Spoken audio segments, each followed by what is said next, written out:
Hello बच्चों, आज के वीडियो में हम क्वेश्चन 61 टू 79 डिस्कस करेंगे। चलिए शुरू करते हैं क्वेश्चन 61 से। 61 में अपने को क्या पूछा गया है, how many distinct dichlorination product can result when isobutane is subjected to free radical chlorination. ठीक है, तो फ्री रेडिकल क्लोरिनेशन में इसमें यहाँ पर स्लाइटली करेक्शन है, डाइक्लोरिनेशन की जगह यहाँ पर मोनोक्लोरिनेशन होना चाहिए। ठीक है, तो यहाँ पर हमारे पास डाइक्लोरिनेशन भी कर सकते हैं, बट जो आंसर दिया गया है वो मोनोक्लोरिनेशन के बेसिस पे दिया गया है बुक में। तो यहाँ पर ये आइसोब्यूटेन स्ट्रक्चर है, इसका आप मोनोक्लोरिनेशन करेंगे Cl2H के प्रेजेंस में।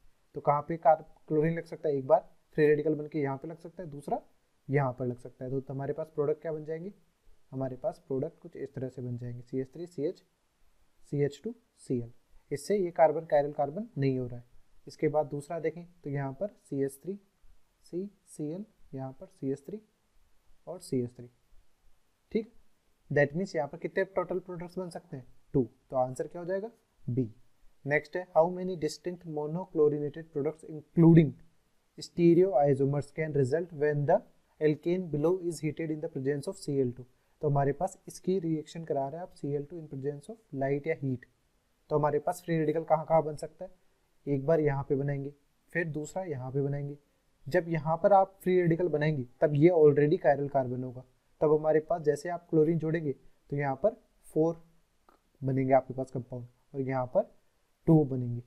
अब किस तरह से बनेंगे वो अपन देख लेते हैं। सबसे पहले हमारे पास देखिए, ये कंपाउंड जो आपने बनाया, हमारे पास यहाँ पर CH3 था और CH2Cl हो गया। दूसरा कंपाउंड आपने बताया तो हमारे पास CH3 है और यहाँ पर क्लोरीन जुड़ गया। फिर हमारे पास क्या है, नेक्स्ट टाइम पे फ्री रेडिकल हमारे पास यहाँ पे बन रहा है। अब ये जो कार्बन है ये 2 पोजीशन पे हो सकता है, आइदर वेस पे हो सकता है या आइदर डैश पे हो सकता है, क्योंकि कायरल कार्बन है, दोनों कॉन्फ़िगरेशन अटेंड कर सकता है। मैंने कोई फिक्स तो बोला नहीं है यहाँ पर।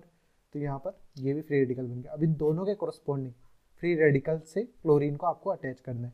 तो हमारे पास एक केस क्या बन जाएगा कि क्लोरीन वेज पे आके जुड़े, यहाँ पे मिथाइल है और वेज पे ही क्लोरीन आके जुड़ जाए। इसी तरह से हमारे पास वेज से डैश पे आके क्लोरीन जुड़ जाए, ये वेज पे रहे। ठीक है, इसमें फिर नेक्स्ट अपन देखें तो यहाँ पर हमारे पास क्या बनेगा, यहाँ पर हमारे पास, तो नेक्स्ट अपने पास इस तरह से अपन बना लेंगे क्लोरीन क्लोरीन।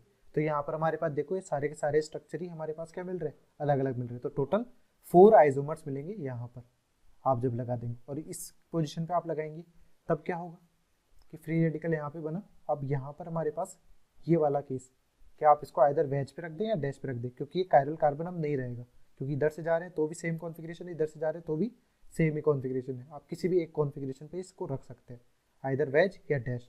बट जब आप क्लोरीन को ऐड करेंगे, हमारे पास यहाँ पर क्लोरीन को ऐड किया अपन ने, लेट से वेज पे ऐड किया, और दूसरा केस अपन ने क्या किया, यहाँ पर डैश पे ऐड किया, तब ये क्या होगा, ये सिस फॉर्म है और ये ट्रांसफॉर्म है, दोनों डिफरेंट आइसोमर्स है। तो इसलिए 2 आइसोमर्स यहाँ से मिलेंगे, सिस और ट्रांस। इसके अलावा 4 यहाँ से मिल रहे हैं और 2 ये मिल रहे हैं। तो टोटल हमारे पास कितने मिल रहे हैं, 8 आइसोमर मिल रहे हैं। इसलिए आंसर क्या हो जाएगा, ऑप्शन डी करेक्ट आंसर हो जाएगा। नेक्स्ट है 63। 63 में हमारे पास क्या बोल रहा है, सबसे पहले हेलोजिनेशन करा रहे हैं अपन Br2 के प्रेजेंस में। तो ये हमारे पास क्या बन जाएगा, फ्री रेडिकल मैकेनिज्म से हमारे पास Br आके अटैच हो जाएगा। अब Br आके अटैच हो गया, फिर सोडियम ट्राई ईथर के साथ में रिएक्शन करा रहे हैं। तो ये कौन सी रिएक्शन है, ये वुड्स रिएक्शन है। वुड्स रिएक्शन में भी फ्री रेडिकल ही बनता है। तो फ्री रेडिकल कौन सा बनेगा, हमारे पास इस तरह से फ्री रेडिकल का फॉर्मेशन होगा। अब इन दोनों फ्री रेडिकल के बीच में कॉम्बिनेशन होगा और प्रोडक्ट क्या बन जाएगा, प्रोडक्ट कुछ फाइनल में इस तरह से बन जाएगा। ठीक है, यानी ऑप्शन ए करेक्ट आंसर है यहाँ पर। नेक्स्ट है 64। Which of the following is the most stable conformation of bromocyclohexane. तो साइक्लोहेक्सेन का सबसे मोस्ट स्टेबल कन्फॉर्मर कौन सा होता है, चेयर कन्फॉर्मर होता है। तो यहाँ पर ये कौन सा फॉर्म दिया हुआ है, फर्स्ट ये बोट है, यहाँ पर ये ट्विस्ट बोट है, और थर्ड और फोर्थ जो है वो चेयर कन्फॉर्मर है। तो ये दोनों तो कैंसिल आउट हो गए, ये तो ज़्यादा स्टेबल होंगे नहीं, चेयर कन्फॉर्मर है। तो अब चेयर कन्फॉर्मर में हमारे पास जो बल्कि ग्रुप है, Br जो ग्रुप है वो 2 पोजीशन पे जुड़ा हुआ है, यहाँ पर एक्सियल पोजीशन पर है और यहाँ पर ये इक्वेटोरियल पोजीशन पर है। तो इक्वेटोरियल पोजीशन पर काफ़ी लेस रिपल्शन होता है और एक्सियल पे मोर रिपल्शन होता है।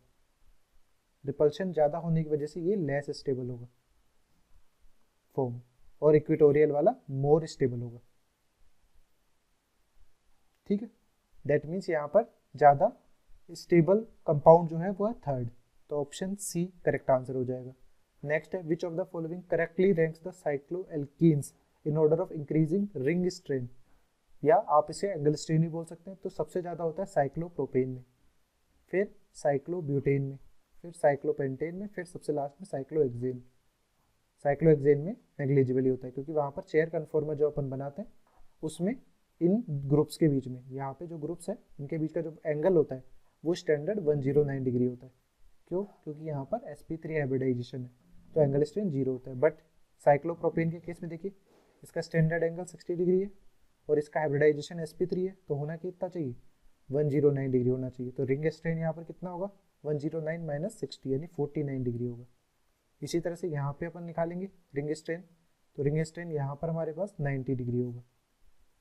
यहाँ पर अपन निकालेंगे 107 डिग्री अराउंड होता है, तो 109 माइनस 107 तो 2 डिग्री का। तो जैसे जैसे आप देख रहे हो यहाँ पर रिंग स्ट्रेन कम होता जा रहा है, रिंग की साइज बढ़ती जा रही है, और यहाँ पर रिंग स्ट्रेन 0 होता है, नियरली 0। इसके बाद में जैसे 7 मेंबर या 8 मेंबर रिंग बनाएंगे तो फिर रिंग स्ट्रेन बढ़ता जाएगा। तो हमारे पास कौन सा ऑप्शन करेक्टली मैच कर रहा है कि रिंग स्ट्रेन सबसे ज़्यादा साइक्लोप्रोपेन में, फिर साइक्लोब्यूटेन, साइक्लोपेंटेन, साइक्लोहेक्सेन। तो ऑप्शन बी करेक्ट आंसर हो जाएगा। Next 66, in the following the most stable conformation of n butane. तो नॉर्मल ब्यूटेन का जो स्ट्रक्चर होता है वो इस तरह से होता है, CH3 CH2 CH2 CH3। इसका मोस्ट स्टेबल कन्फॉर्मर अपन बनाते हैं तो ये होता है एंटी फॉर्म। तो यहाँ पर एंटी, देन गोच, उसके बाद में हमारे पास पार्शियली इक्लिप्स्ड,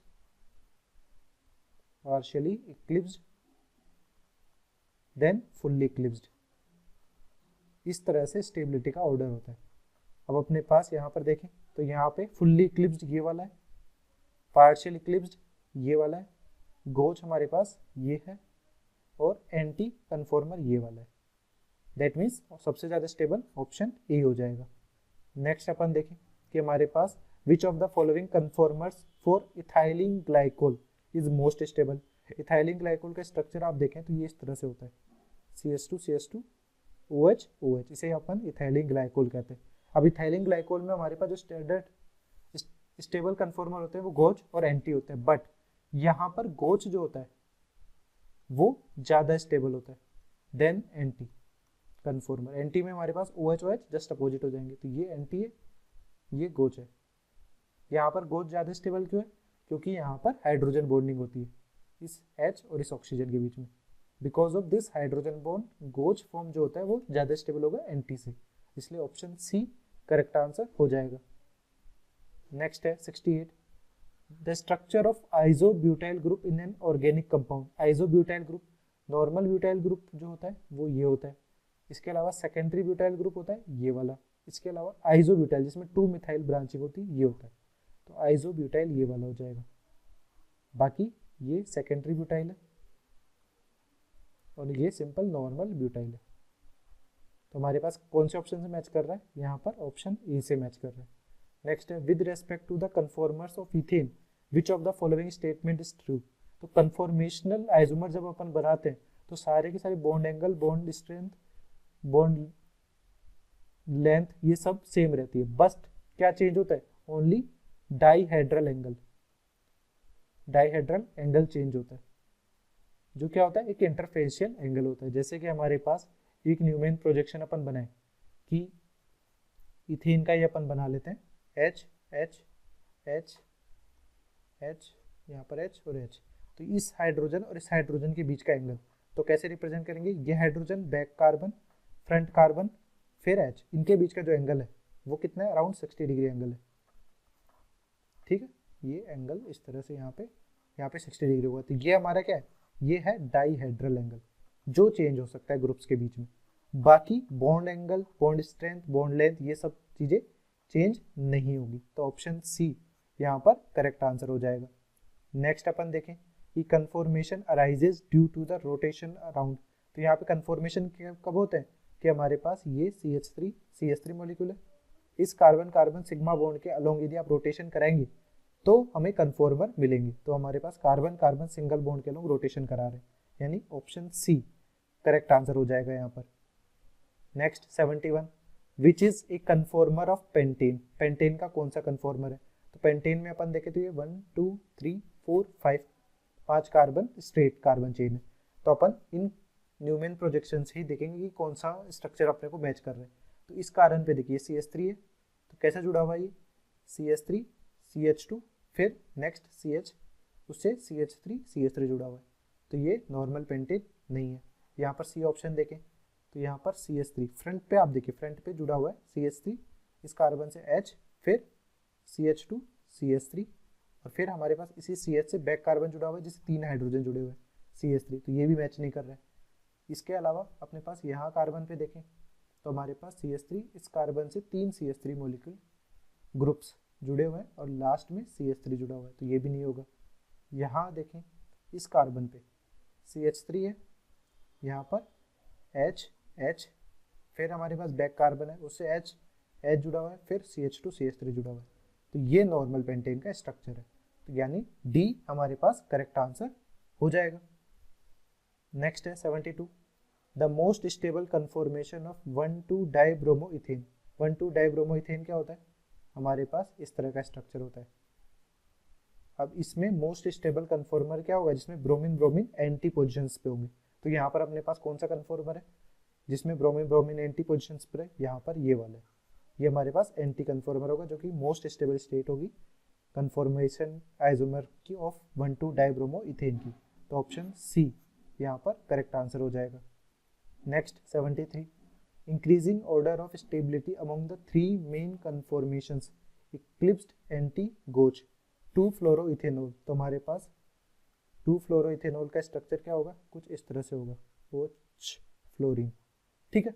इसका यदि अपन एंटी और गोच बनाते तो सबसे पहले अपन इसका एंटी या गोच बनाए तो यहाँ पे हाइड्रोजन हाइड्रोजन फ्लोरीन, इसी के साथ OH, यहाँ पे हाइड्रोजन यहाँ पे हाइड्रोजन, ये हमारे पास गोच कन्फॉर्मर है। इसके अलावा दूसरा अपन बनाए H यहाँ पे फ्लोरीन यहाँ पे OH, इस तरह से, ठीक है। तो यहाँ पे हमारे पास ये एंटी फॉर्म है और ये गोच फॉर्म है, क्योंकि इक्लिप्स्ड फॉर्म में तो स्टेरिक इंटरेस्ट ज़्यादा होता है, या उससे कहते हैं वान डर वाल स्ट्रेन जो सबसे लेस स्टेबल होगा। अब एंटी और गोच में अपन देखें तो गोच में यदि हाइड्रोजन बॉन्डिंग हो रही है, जैसे यहाँ पे फ्लोरीन और हाइड्रोजन के बीच में हो रहा है हाइड्रोजन बॉन्डिंग, उसकी वजह से हमारे पास गोच फॉर्म जो होगा वो किससे ज़्यादा स्टेबल होगा? एंटी फॉर्म से। तो यहाँ पर जो स्टेबिलिटी ऑर्डर होगा वो सबसे ज़्यादा किसका होगा? डिक्रीजिंग इंक्रीजिंग ऑर्डर में अपने को बताना है, तो सबसे ज़्यादा जो स्टेबल होगा वो सबसे लास्ट में लिखना है। तो गोच सबसे ज़्यादा स्टेबल होगा, देन एंटी, देन इक्लिप्स्ड, तो ये ऑर्डर इस तरह से है, ठीक है। इसलिए ऑप्शन ए यहाँ पर करेक्ट आंसर हो जाएगा। नेक्स्ट है 74, which conformation of two methyl butane is the most stable. तो 2-मिथाइल ब्यूटेन का सबसे ज़्यादा स्टेबल कन्फॉर्मेशन अपने को देखना है, तो यहाँ पर 2-मिथाइल ब्यूटेन का स्ट्रक्चर अपन ने बना दिया। अब किसके अलोंग कन्फॉर्मेशन बन रहा है? इस कार्बन के और इस कार्बन के अलोंग कन्फॉर्मेशन बन रहा है। तो इस कार्बन से 2 मिथाइल जुड़े हुए हैं और इस कार्बन से 1 मिथाइल और 2 हाइड्रोजन जुड़े हुए हैं। तो यहाँ पर अपने पास मोस्ट स्टेबल देखना है, तो इक्लिप्स्ड फॉर्म तो लेस स्टेबल होगा क्योंकि यहाँ पे वान डर वाल स्ट्रेन ही ज़्यादा होगा। अब अपन देखें यहाँ पर ग्रुप्स पे स्टेरिक स्ट्रेन यानी वान डर वाल स्ट्रेन देखना है, तो यहाँ पर मिथाइल मिथाइल बहुत पास पास है तीनों के तीनों, तो यहाँ पर भी वान डर वाल स्ट्रेन ज़्यादा होगा। यहाँ पर देखें तो ये भी सिमिलर केस है, बट यहाँ पर अपने पास देखें तो ये 2 ही ग्रुप पास है और ये जस्ट इनसे काफ़ी डिस्टेंस पे, तो यहाँ पे वान डर वाल स्ट्रेन सबसे लीस्ट होगा, लीस्ट वान डर वाल स्ट्रेन, ठीक है। लीस्ट वान डर वाल स्ट्रेन होने की वजह से ये मोस्ट स्टेबल होगा, मोस्ट स्टेबल। तो हमारे पास आंसर क्या हो जाएगा? ऑप्शन बी करेक्ट आंसर हो जाएगा।